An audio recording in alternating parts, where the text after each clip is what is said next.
Hello friends, welcome back to our channel. Friends, આજે આપણો જે વિષય છે તે આવનારી ગુજરાત સિવિલ જજની પરીક્ષા માટે મોસ્ટ ઇમ્પોર્ટન્ટ વિષય છે. અને આજે આપણે વાત કરવાના છે the protection of children from sexual offences act 2012, જેને આપણે શોર્ટમાં પોક્સો તરીકે પણ ઓળખતા હોઈએ. અને આ પોક્સો એક્ટ વિશે આજે ડિટેલમાં ચર્ચા કરવાના છે. આવનારી ગુજરાત સિવિલ જજની પરીક્ષા માટે કઈ સેક્શનો જે છે મોસ્ટ ઇમ્પોર્ટન્ટ તેને ડિટેલમાં સમજવાના છીએ. એમસીક્યુ ક્યાંથી બને છે તે વિશે પણ ડિટેલમાં ચર્ચા કરવાના છીએ. તો ફ્રેન્ડ્સ, આપ સૌને રિક્વેસ્ટ છે કે આ વિડીયો એન્ડ સુધી જોજો, જેથી આપ સમજી શકો કે પોક્સો એક્ટમાં શું ઇમ્પોર્ટન્ટ છે, ક્યાંથી એમસીક્યુઝ બને છે આવનારી ગુજરાત સિવિલ જજની પરીક્ષા માટે. તો friends, this is Chirag sir અને આપ જોઈ રહ્યા છો કોઈ પણ કાયદાને ગુજરાતી ભાષામાં ખૂબ જ સરળતાથી સમજાવતી ગુજરાતની નંબર 1 અને આપ સૌની મનપસંદ યુટ્યુબ ચેનલ રિયલ એજ્યુકેશન કેચિપ. તો ફ્રેન્ડ્સ, વધુ સમયને બગાડીશું નહીં, ડાયરેક્ટલી સ્ટાર્ટ કરીશું. ચેનલ પર જે લોકો આજે નવા છે તેમને રિક્વેસ્ટ છે ચેનલને સબસ્ક્રાઇબ કરી લેજો, બેલ નોટિફિકેશન આઇકોનને ઓન કરી લેજો, જેથી કોઈ પણ નવો વિડીયો આવે તો તેના અપડેટ્સ આપ સુધી સરળતાથી પહોંચી જાય. સાથે સાથે જે લોકોએ હજુ સુધી આ વિડીયોને લાઇક નથી કર્યો એમને રિક્વેસ્ટ છે લાઇક બટન જે છે નીચેનું જરૂરથી દબાવી દેજો. ઓકે ફ્રેન્ડ્સ, સ્ટાર્ટ કરીશું પોક્સો એક્ટ. તો ફ્રેન્ડ્સ, સૌથી પહેલા પોક્સો એક્ટમાં સેક્શન નંબર 1 જે વાત કરે છે શોર્ટ ટાઇટલ એક્સટેન્ટ કમેન્સમેન્ટ. ઘણો ઓછા પ્રશ્નો બને છે અહીંયાથી, બહુ ડિટેલમાં જવાની જરૂર નથી, અહીંયા કોઈ ક્વેશ્ચન બનતો નથી. ઘણા બધા ક્વેશ્ચન છે પૂછવા માટે, એટલે શોર્ટ ટાઇટલ એક્સટેન્ટ કમેન્સમેન્ટમાંથી કોઈ પ્રશ્ન પૂછાવાની શક્યતા બહુ જ ઓછી છે. ઓકે, તો ફ્રેન્ડ્સ, ખાસ કરીને વર્ષ યાદ રાખી લેજો. 2012નો આ કાયદો છે, એટલે 2012 માઇન્ડમાં રાખજો. 2013 કોઈ ભૂલથી ટિકમાર્ક ના કરી દેતા. ઓકે, આગળ વધીશું ને વાત કરીશું. ખાસ કરીને મેં અગાઉ પણ કીધું છે, આ કાયદામાં જે પણ કોઈ ઇમ્પોર્ટન્ટ વસ્તુ હશે તેના વિશે ડિટેલમાં આપણે ચર્ચા કરવાના છીએ. તો અહીંયા સેક્શન નંબર 2 ડેફિનેશન્સ છે, એમાં ડેફિનેશન્સ પાછળ આવી જ જાય છે બહુ એટલી બધી ડિટેલમાં. અહીંયા ડી ઇમ્પોર્ટન્ટ છે, જે વાત કરે છે ચાઇલ્ડ. આ કાયદામાં ચાઇલ્ડ એટલે બાળક કોને કહેશું? તો બાળક એટલે any person below the age of 18 years. તો અહીંયા 18 વર્ષથી નીચેની વ્યક્તિ કોઈ પણ હોય તે તમામ બાળક કહેવાશે આ કાયદા મુજબ. એ ઇમ્પોર્ટન્ટ છે. અહીંયાથી પ્રશ્ન એમસીક્યુ ત્યાંથી પૂછાઈ શકે, એટલા માટે ઇમ્પોર્ટન્ટ બની જાય છે. ત્યારબાદ આ બધી સેક્શનો પાછળ કવર થવાની જ છે, એટલે બીજી કોઈ સેક્શન અહીંયાથી એટલી બધી કંઈ ઇમ્પોર્ટન્ટ છે નહીં, બાકી બધું જ કવર થવાનું છે પાછળ. તો અહીંયા ડેફિનેશનમાંથી માત્ર આટલું યાદ રાખવાનું છે. આગળ વધીશું. સેક્શન નંબર 3 જે ચેપ્ટર નંબર 2 ની વાત છે, સેક્સ્યુઅલ ઓફેન્સીસ અગેન્સ્ટ ચિલ્ડ્રન. એમાં સૌથી પહેલા પાર્ટ એમાં વાત છે penetrative sexual assault and punishment therefore. તો અહીંયા સૌથી પહેલા 3 નંબર વાત કરે છે પેનિટ્રેટિવ સેક્સ્યુઅલ એસોલ્ટ. તો ફ્રેન્ડ્સ, કોઈ વ્યક્તિ આવું કરે અથવા કરાવે એમાં ડિટેલમાં કોઈ જવાની જરૂર નથી અત્યારે હાલ પૂરતી. એની સજા શું છે એટલું જોઈ લો. અહીંયા ક્વેશ્ચન સેક્શન નંબર 4 જે છે એ સેક્શન નંબર 3 ની સજાની જોગવાઈ છે. ઓકે, તો જે પણ કોઈ વ્યક્તિ પનિશમેન્ટ ફોર પેનિટ્રેટિવ સેક્સ્યુઅલ અસોલ્ટ કરશે તો એની પનિશમેન્ટ ઘણીવાર પૂછાઈ જાય તેવી હોય છે. તો ત્યારે આવી વ્યક્તિને પેનિટ્રેટિવ સેક્સ્યુઅલ એસોલ્ટ કોઈ વ્યક્તિ કરે તો punish with imprisonment for either for a term which shall not be less than 7 years. જે 7 વર્ષથી ઓછી નહીં હોય, but which may extend to imprisonment for life, જે લાઈફ સુધી લાઈફ ઇમ્પ્રિઝનમેન્ટ સુધી એક્સટેન્ડ થશે, and shall also be liable to fine, અને દંડ પણ થશે. તો 4 નંબરમાં જે ઇમ્પોર્ટન્ટ મેં કીધું હતું 4, 6, 8, 12, 10 જે છે બહુ જ ઇમ્પોર્ટન્ટ છે. સજાની ડેફિનેશન્સ છે, કેટલી સજા છે તે વિશે જોગવાઈઓ કરે છે. તો એ સેક્શન નંબર 4માં પેનિટ્રેટિવ સેક્સ્યુઅલ એસોલ્ટ કોઈ વ્યક્તિ કરે અથવા કરાવે જે પ્રમાણે જોગવાઈ છે એમાંથી કંઈ ડિટેલમાં પૂછાતું નથી, પણ આવું કંઈક કરે અથવા કરાવે ત્યારે આવી વ્યક્તિને 7 વર્ષથી ઓછી નહીં તેટલી, અને જે વિસ્તરી શકે આજીવન કેદ સુધી, અને દંડ પણ થશે, તેની શિક્ષાની જોગવાઈ છે 4 નંબરમાં. Clear? Penetrative sexual assault. Clear? આટલું યાદ રાખજો. બીમાં જાઓ. બીમાં શું આવે છે? એગ્રેવેટેડ પેનિટ. હવે ગંભીર, પેલું શું નોર્મલ, અહીંયા ગંભીર બની જાય, એગ્રેવેટેડ ફોર્મ આવ્યું. તો ફ્રેન્ડ્સ, આ જ રીતે સેક્શન નંબર 5 ની વાત છે ત્યારે એગ્રેવેટેડ પેનિટ્રેટિવ સેક્સ્યુઅલ એસોલ્ટની વાત છે. એગ્રેવેટિવ એટલે ગંભીરપણે કોઈ વ્યક્તિ કરે તો ત્યાં પણ ઘણી બધી જોગવાઈઓ છે. કાં આપ ક્લિયર વાંચી લેજો. અહીંયાથી કોઈ પ્રશ્ન જનરલી બનતો નથી, પણ પ્રશ્ન ક્યાંથી બને છે? અહીંયા એની સજાની જોગવાઈમાંથી. ફ્રેન્ડ્સ, સજાની જોગવાઈ સેક્શન નંબર 6, આ 6 સેક્શન છે ત્યાંથી બને છે. એટલે શું કર્યું હોય? પેનિટ્રેટિવ સેક્સ્યુઅલ અસોલ્ટ જે છે એગ્રેવેટેડ ફોર્મમાં થયું ક્યારે કહેવાય? તો ફ્રેન્ડ્સ, એમાં ઘણી બધી મુદ્દાઓ આપવામાં આવે છે, વાંચી લેજો આપ. પણ સજાની જોગવાઈ જે છે મોસ્ટ ઇમ્પોર્ટન્ટ છે.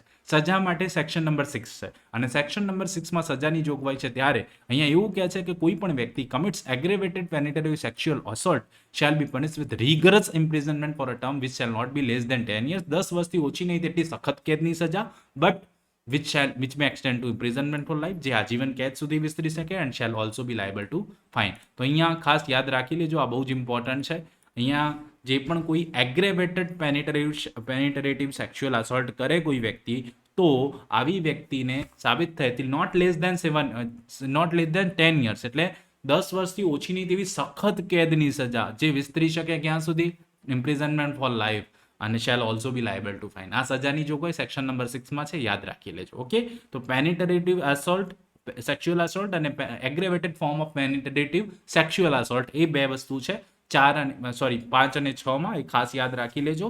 એને ખાસ આપ સૌ યાદ રાખજો, પ્રશ્ન પૂછાય 3 અને 4 માં છે, ખાસ યાદ રાખી લેજો. 5 નંબર ફોર્મમાં જે છે એ પણ ઇમ્પોર્ટન્ટ છે, એટલે 5 નંબર એગ્રેવેટેડ ફોર્મની વાત કરે છે, 3 અને 4. 4માં પનિશમેન્ટ ફોર પેનિટ્રેટિવ સેક્સ્યુઅલ અસોલ્ટ છે, 5 નંબરમાં એગ્રેવેટેડ ફોર્મની વ્યાખ્યા છે, એમાં કઈ રીતે એગ્રેવેટેડ ફોર્મ કહેવાશે, અને સાથે સાથે 6 નંબરની વાત આવે છે ત્યારે પનિશમેન્ટ ફોર એગ્રેવેટેડ પેનિટ્રેટિવ સેક્સ્યુઅલ અસોલ્ટની વાત છે. ઓકે, સજાની જોગવાઈ ખાસ માઇન્ડમાં ઉતારી લેજો, 7 વર્ષની ઓછી નહીં તેટલી આજીવન કેદ અને દંડ. 6માં છે 10 વર્ષથી ઓછી નહીં તેવી સખત કેદની સજા, આજીવન કેદ સુધી વિસ્તરી શકે, અને સાથે સાથે દંડની પણ જોગવાઈ છે. સીમાં છે sexual assault and punishment therefore. Sexual assault કરે કોઈ વ્યક્તિ, એ કલમ નંબર 7માં છે. તો સેક્સ્યુઅલ અસોલ્ટમાં શું આવશે, આપ એકાદ વાર વાંચી લેજો, અહીંયા બીજું કંઈ છે નહીં. જનરલી જે વાત કરવામાં આવી છે કે whoever with sexual intent touches the vagina, penis, anus or breast of the child, or make the child touch the vagina, penis, anus or breast of such person or any other person, or does any other act with sexual intent which involves physical contact without penetration is said to commit sexual assault. અહીંયા penetration નહીં આવે, તે સિવાયની વાત હોય, આ બધું કોઈ વ્યક્તિ ટચ કરે અથવા કરાવે ત્યારે તે સેક્સ્યુઅલ અસોલ્ટમાં આવી જશે. હવે સજાની જોગવાઈ મોસ્ટ ઇમ્પોર્ટન્ટ, 8 નંબરમાં સજાની જોગવાઈ જે વાત કરે છે પનિશમેન્ટ ફોર સેક્સ્યુઅલ અસોલ્ટની. તો ફ્રેન્ડ્સ 8 નંબર મોસ્ટ ઇમ્પોર્ટન્ટ અહીંયા બની જાય છે. ત્યારે સેક્સ્યુઅલ અસોલ્ટની જે પનિશમેન્ટ છે તે શું છે તે અહીંયા જણાવવામાં આવી છે કે whoever commits sexual assault shall be punished with imprisonment of either description for a term which shall not be less than 3 years. 3 વર્ષથી ઓછી નહીં તેટલી સજા, બેમાંથી કોઈ પણ પ્રકારની સજા, but which may extend to 5 years, પણ તે વિસ્તરી શકે ક્યાં સુધી, 5 વર્ષ સુધી, અને તેને દંડની પણ જોગવાઈ કરવામાં આવી. તો ફ્રેન્ડ્સ પનિશમેન્ટ પર સેક્સ્યુઅલ અસોલ્ટની વાત છે ત્યારે મોસ્ટ ઇમ્પોર્ટન્ટ બની રહે છે, અહીંયાથી પણ ક્વેશ્ચન પૂછાય છે. ત્યારે ખાસ કરીને જાતીય ગુના માટે ખાસ કરીને 3 વર્ષથી બેમાંથી કોઈ પણ પ્રકારની સજા, 3 વર્ષથી ઓછી નહીં તેટલી, જે વિસ્તરી શકે 5 વર્ષ સુધી, અને દંડની પણ જોગવાઈ છે. હવે ત્યારબાદ ડી, એગ્રેવેટેડ સેક્સ્યુઅલ અસોલ્ટ. ઓકે, અહીંયા પાછું એગ્રેવેટેડ એટલે ગંભીર પ્રકારનું સેક્સ્યુઅલ અસોલ્ટ આવ્યું, તેમાં પણ ડિટેલમાં ચર્ચા છે. આપ એગ્રેવેટેડ ફોર્મ વાંચશો તો અહીંયા પણ ક્લિયર થતું જશે. તો અહીંયા એ જ રીતે ચર્ચા કરવામાં આવી છે, તો અહીંયાથી આપ એકાદ વાર વાંચવાનું. સજાની જોગવાઈ આપણે જોઈ લઈએ. તો અહીંયા 10 નંબરમાં પનિશમેન્ટ ફોર એગ્રેવેટેડ સેક્સ્યુઅલ અસોલ્ટની વાત છે, 10 નંબરમાં ફ્રેન્ડ્સ એની સજાની જોગવાઈ છે. તો અહીંયા એવું કહે છે કે whoever commits aggravated sexual assault shall be punished with imprisonment of either description for a term which shall not be less than 5 years. 5 વર્ષથી ઓછી નહીં તેટલી, but which may extend to 7 years. 7 વર્ષ સુધી વિસ્તરી શકે તેવી, અને દંડની પણ જોગવાઈ. તો એગ્રેવેટેડ ફોર્મમાં કેટલી, 5 વર્ષથી ઓછી નહીં તેટલી, અને સાથે સાથે 7 વર્ષ સુધી વિસ્તરી શકે, અને દંડની પણ જોગવાઈ છે. Punishment for aggravated sexual assault. Clear? આ ઇમ્પોર્ટન્ટ છે. 10 નંબર એટલે આપણે 4, 6, 8 અને 10 ક્લિયર કરી, બહુ જ ઇમ્પોર્ટન્ટ છે, પ્રશ્નો પૂછાય છે અહીંયાથી, એટલે ખાસ યાદ રાખજો. સજાની જોગવાઈ ઇમ્પોર્ટન્ટ છે, અહીંયાથી સજાની જોગવાઈ માટે ક્વેશ્ચન્સ બની શકે એમ છે. ઓકે ફ્રેન્ડ્સ, તો ખાસ યાદ રાખી લેજો, સજાની જોગવાઈઓ બહુ જ ઇમ્પોર્ટન્ટ છે. ત્યારબાદ ચેપ્ટર નંબર 3 સ્ટાર્ટ થાય છે. અહીંયા 11ની વાત છે, 11 જોઈ લઈએ પહેલા. 11ની વાત છે સેક્સ્યુઅલ હેરેસમેન્ટ. કોઈ વ્યક્તિ સેક્સ્યુઅલ હેરેસમેન્ટ કરે તે માટેની જોગવાઈ આપવામાં આવી છે કલમ નંબર 11માં. સેક્સ્યુઅલ હેરેસમેન્ટ કોને કહેવાશે, કેવી રીતે કોઈ ઇશારા કરે, શબ્દોનું ઉચ્ચારણ કરે, બાળકને તેના શરીરના અથવા કોઈ અંગને પ્રદર્શન કરાવડાવે, અમુક ઇરાદા માટે પ્રસાર મીડિયાના કોઈ પણ સ્વરૂપે બાળકને વસ્તુ દેખાડે, ઇલેક્ટ્રોનિક આંકડાકીય જુએ, સંપર્ક કરે, પીછો કરે, આ બધું જ જે છે સામે આવશે જાતીય સતામણી, સેક્સ્યુઅલ હેરેસમેન્ટમાં આવશે. ત્યારબાદ અહીંયા એવું પણ કીધું છે કે જો આવી કોઈ વ્યક્તિ, કલમ નંબર 12 ઇમ્પોર્ટન્ટ છે, અને સેક્સ્યુઅલ અસેસમેન્ટ માટે, સેક્સ્યુઅલ હેરેસમેન્ટ માટે સજાની જે જોગવાઈ છે કલમ નંબર 12માં છે. એટલે સજાની જોગવાઈઓ આપણે ત્યાં સુધી 4, 6, 8, 10 અને 12માં સજાની જોગવાઈઓ જોઈ. પેનિટ્રેશન સિમ્પલ સેક્શન નંબર 4માં, એગ્રેવેટેડ ફોર્મ સેક્શન નંબર 6માં. ત્યારબાદ એ જ રીતે આપણે જોયું સેક્શન નંબર 9માં sexual assault. Friends aggravated sexual assault section number 9માં છે, તેની સજા સેક્શન નંબર 10માં છે. સેક્સ્યુઅલ અસોલ્ટ આવ્યું, ત્યારબાદ હેરેસમેન્ટ આવ્યું. ક્લિયર? આ રીતે યાદ રાખતા જતો બહુ જ ઇઝીલી યાદ રહી જશે. હવે પનિશમેન્ટ ફોર સેક્સ્યુઅલ હેરેસમેન્ટ શું બને છે? તો પનિશમેન્ટ શું થશે? તો commit sexual harassment upon a child shall be punish with imprison either description for a term which may extend to 3 years and shall also be liable to fine. બેમાંથી કોઈ પણ પ્રકારની 3 વર્ષ સુધીની સાદી કેદની સજા અને તેને દંડ પણ થશે. સિમ્પલ. 12 નંબર જે છે સેક્સ્યુઅલ હેરેસમેન્ટ વિશે વાત કરે છે. બેમાંથી કોઈ પણ પ્રકારની 3 વર્ષ સુધીની સજા અને દંડની જોગવાઈ છે. ઓકે, યાદ રાખી લેજો.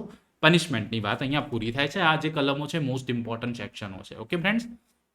હવે chapter number 3, using child for pornographic purposes and punishment therefore. તો પોર્નોગ્રાફિક પર્પઝીસ માટે એટલે શું? તો ફ્રેન્ડ્સ, કોઈ પણ બાળકને ટેલિવિઝન ચેનલો પર અથવા તો બીજી કોઈ રીતે કોઈ પણ ઇલેક્ટ્રોનિક સ્વરૂપે પ્રસારિત કાર્યક્રમમાં જે પણ રીતે જાહેરાત કરવા માટે, વેચાણ કરવા માટે, કોઈ વસ્તુને જાતીય સંતોષ મેળવવાના પ્રયોજન માટે ઉપયોગ કરવામાં આવે તો ખાસ કરીને આ બાળકનું representation of the sexual organs of the child, કોઈ બાળકના જનનેન્દ્રિય ગુપ્તાંગોને દર્શાવવામાં આવે, usage of a child engage in real and simulated sexual acts with or without penetration.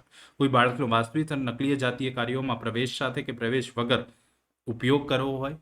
The indecent or obscene representation of a child. કોઈ બાળકને અશોભનીય કે અશ્લીલતાપૂર્વક દર્શાવવામાં આવે ત્યારે ખાસ કરીને આ ગુના માટે દોષિત ગણાશે. પોર્નોગ્રાફી, ચાઇલ્ડ પોર્નોગ્રાફી થઈ તેમ કહેવાશે. ઓકે, ઓફેન્સ થયો છે ચાઇલ્ડ પોર્નોગ્રાફીનો ત્યારે કહેવાશે. અને ત્યારબાદ અહીંયા બીજું કંઈ એટલું બધું ઇમ્પોર્ટન્ટ છે નહીં પરીક્ષાની દ્રષ્ટિએ. ત્યારબાદ પનિશમેન્ટ શું છે? Punishment for using child pornography પર્પઝીસની વાત છે. એમાં પણ પનિશમેન્ટની જે સજા છે એમાં પહેલી વખત, બીજી વખત, ત્રીજી વખત એમ એ રીતે ગુના કરવામાં આવે છે ત્યારે either decision which may extend to 5 years and shall also be liable to fine in the event of second, બીજી અને તે પછીના માટે ફોર ધ ટર્મ 7 years એનો પહેલા 5 વર્ષની, પછી ફરી એને એ વ્યક્તિ ગુનો કરે છે ત્યારે 7 વર્ષની સજા અને દંડની જોગવાઈ છે.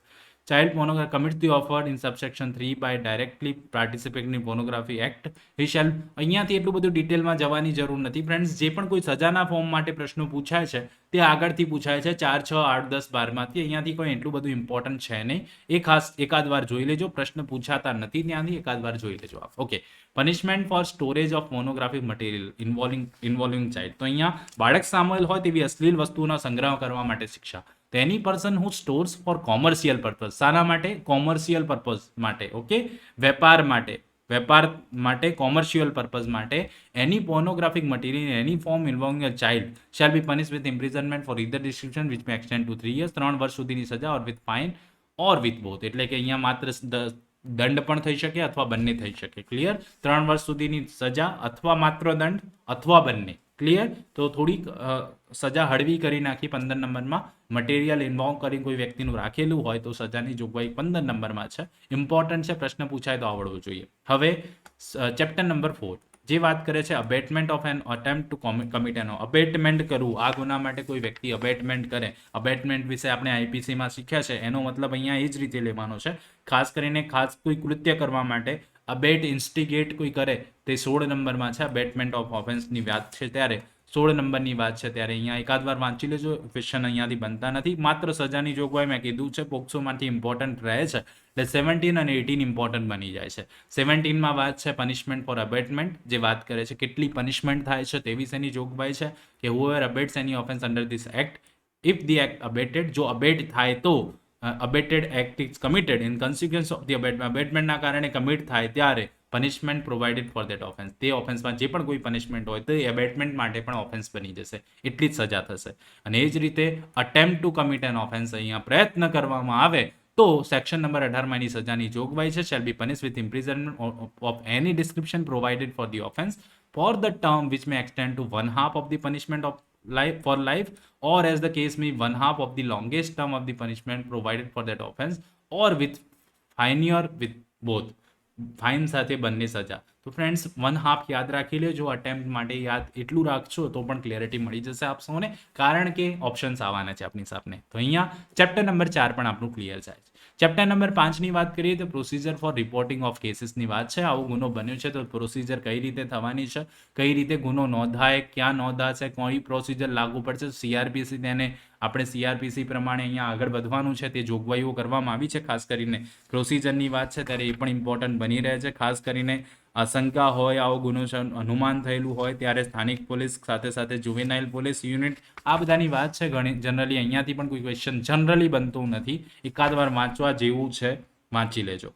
ઓકે, 20ની વાત કરીએ તો obligation of media studio and photography facility to report on case. તો અહીંયા ખાસ કરીને ફોટોગ્રાફ, અહીંયા ભોગ બનનાર જે હોય છે સ્ત્રીનું નામ પણ નહીં લખવાનું, એ બધી જોગવાઈઓ કરવામાં આવી છે.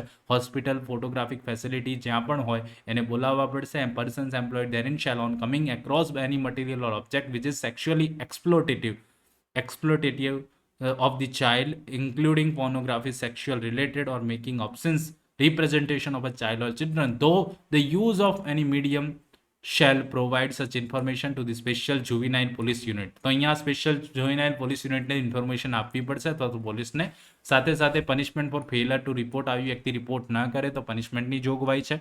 ત્યારબાદ પનિશમેન્ટ ફોર ફોલ્સ કમ્પ્લેન્ટ, જૂઠી કમ્પ્લેન્ટ આપવામાં આવે કે જૂઠી માહિતી આપવામાં આવે તો તેની માટે 3, 5, 7, 9 આપણા જે મેઇન સેક્શનો છે તેના માટે કોઈ વ્યક્તિ ખોટી માહિતી અથવા ખોટી ઇન્ફોર્મેશન આપે છે, ખોટી કમ્પ્લેન આપે છે તો તેને સજાની જોગવાઈ છે 6 મહિના સુધી અથવા દંડ અથવા બંને થશે. ક્લિયર?